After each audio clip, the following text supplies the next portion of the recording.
CBI ने land for job के मामले में दूसरी चार्जशीट दायर की है और खास बात यह है कि इसमें तेजस्वी यादव का नाम पहली बार शामिल हुआ है। इसके बाद बीजेपी नेता सुशील मोदी ने लालू यादव और उनके परिवार पर करारा प्रहार किया है। सुशील मोदी ने कहा है कि इस घोटाले में लालू परिवार के खिलाफ पुख्ता सबूत हैं। सुशील मोदी ने आरोप लगाया कि लालू के परिवार ने राजनीति को बिजनेस बना दिया। सुशील मोदी ने इंडिया टीवी से बातचीत में क्या आरोप लगाए हैं, आपको सुनाते हैं। हमारे साथ बीजेपी के राज्यसभा सांसद और बिहार के पूर्व उप मुख्यमंत्री सुशील मोदी जी। सर, अब सीबीआई की नजर में सीबीआई ने जो चार्जशीट फाइल की है उसमें तेजस्वी यादव आरोपी हैं लैंड फॉर जॉब स्कैम में, किस तरह से आप नहीं, देखिए, उन पर तो चार्जशीट फाइल हुई है और जहां तक हम लोग को जानकारी है कि एक कंपनी है एके इन्फोसिस्टम प्राइवेट लिमिटेड, जिसके मालिक हुआ करते थे ओम प्रकाश कात्याल।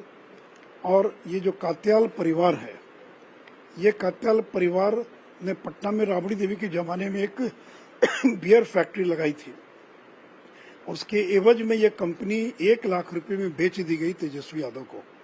और ये वही एके इन्फोसिस्टम प्राइवेट लिमिटेड है जिसने रेलवे में नौकरी के बदले जमीन के मामले में दर्जनों लोगों की जमीन लिखवा लिया और बाद में इस कंपनी के मालिक बन गए तेजस्वी यादव और प्रकारांतर से उस जमीन के मालिक बन गए तेजस्वी यादव। यही उन पर चार्जशीट फाइल हुई है। और एक व्यक्ति हैं हृदयानंद चौधरी, जो रेलवे के 4th ग्रेड एम्प्लॉई हैं पटना के अंदर, और इन्होंने अपने पटना शहर की 70 लाख रुपए की जमीन राबड़ी देवी और चंदा यादव को दान दे दिया। कोई एक रेलवे का 4th ग्रेड का एम्प्लॉय अपनी जमीन दान क्यों देगा? और कुछ दिनों के बाद उस जमीन को चंदा यादव ने बेच दिया 1.5 करोड़ 2 करोड़ के अंदर। तो देखिए, इस पूरा परिवार ने तो राजनीति को बिजनेस बना लिया।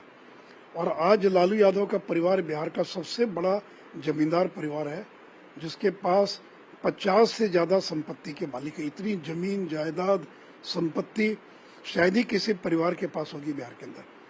और ये ललन सिंह है जिन्होंने ये सारे कागजात उपलब्ध कराए। 2007 में ललन जी ने ही तत्कालीन प्रधानमंत्री मनमोहन सिंह को मिलकर ज्ञापन दिया था और कहा था कि रेल मंत्री रहते हुए लालू यादव लोगों को नौकरी दे रहे, उसके बदले जमीन लिखवा रहे हैं। और सारे प्रमाण दिए, दस्तावेज दिए, और कभी ये केस बंद नहीं हुआ था। ये बात अलग है कि कांग्रेस के जमाने में मामले को दबा दिया गया।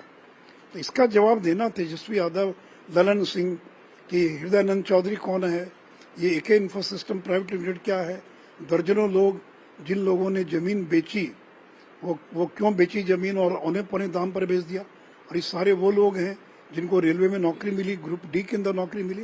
तो इतने पुख्ता प्रमाण है, इस प्रमाण के बाद किसी के बच निकलने की कोई गुंजाइश मुझे तो दूर दूर तक दिखाई नहीं पड़ती।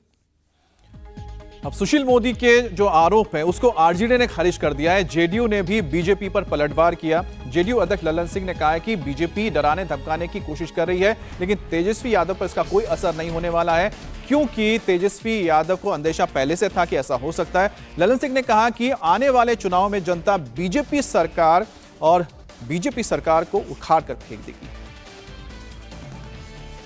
हम लोग पहले से जान रहे हैं कि आप आश्चर्य है।